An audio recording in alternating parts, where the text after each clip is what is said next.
suis née à Toulon, dans le Var, donc c'est en France.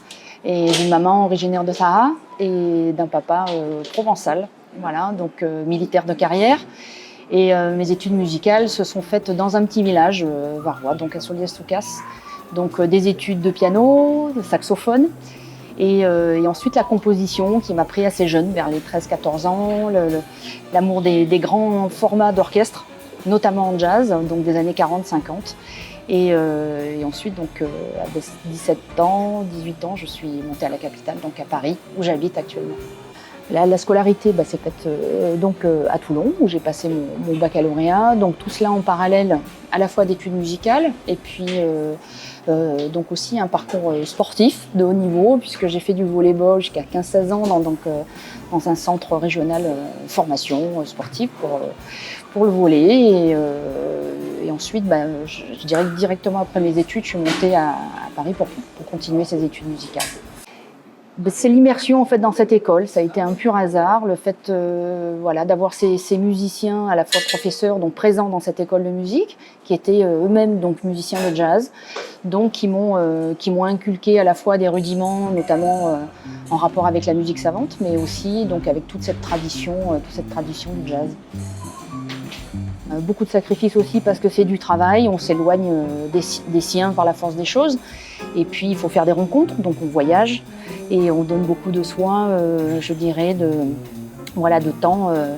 On est énormément solitaire, notamment en tant que compositeur, donc c'est vrai que c'est un travail de l'ombre en tant qu'arrangeur aussi.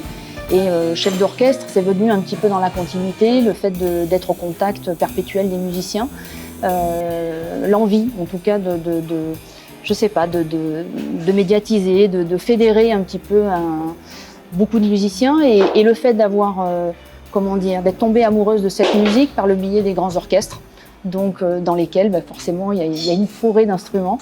Et c'est vrai que ça a été énormément de temps à y consacrer, donc des sacrifices, mais le fait aussi de se diversifier a été je dirais presque une nécessité. C'est un métier qui est pas tant difficile mais complexe. J'aime énormément voyager parce que le fait de travailler avec des orchestres différents, on rencontre des personnalités différentes. Et tout ce brassage, en fait, c'est ce qui fait que ça nous aide à grandir aussi, à réaliser ce qui est important dans nos métiers. Et quand je dis nos métiers, c'est pas seulement parce que le musicien n'est pas, un personnage à part. On ne vit pas quelque chose en parallèle des autres gens sur cette planète. On fait tous des métiers pour lesquels on met énormément d'énergie, pour certains énormément de passion, énormément d'amour. Et le fait c'est que je pense que vous voyagez, donc aller ailleurs. Donc peut-être s'il y a des jeunes musiciens ici, c'est pas seulement d'aller en métropole, mais comme je vois beaucoup et avec grand plaisir, d'aller sur la Nouvelle-Zélande, d'aller sur Montréal, le Canada. Ça, c'était quelque chose pour moi, quand je suis arrivée dans l'avion, j'ai rencontré beaucoup d'étudiants polynésiens qui revenaient du Canada. Je suis waouh, voilà, ça s'élargit. Voilà. Donc faut bouger, faut voyager. Le fait de sortir de France permet de mieux y revenir concernant la musique. En tout cas, pour ma part, c'est le fait de venir me ressourcer. Là, je viens passer un mois ici. Ça fait 11 ans que je ne suis pas revenue.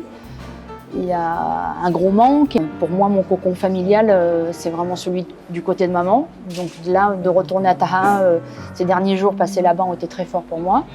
Et effectivement, ça va m'aider très prochainement à mieux revenir en France. Et puis pendant quelques temps, maintenir une énergie et puis revenir évidemment encore une fois pour se ressourcer. Mais ça, je pense que c'est à l'infini.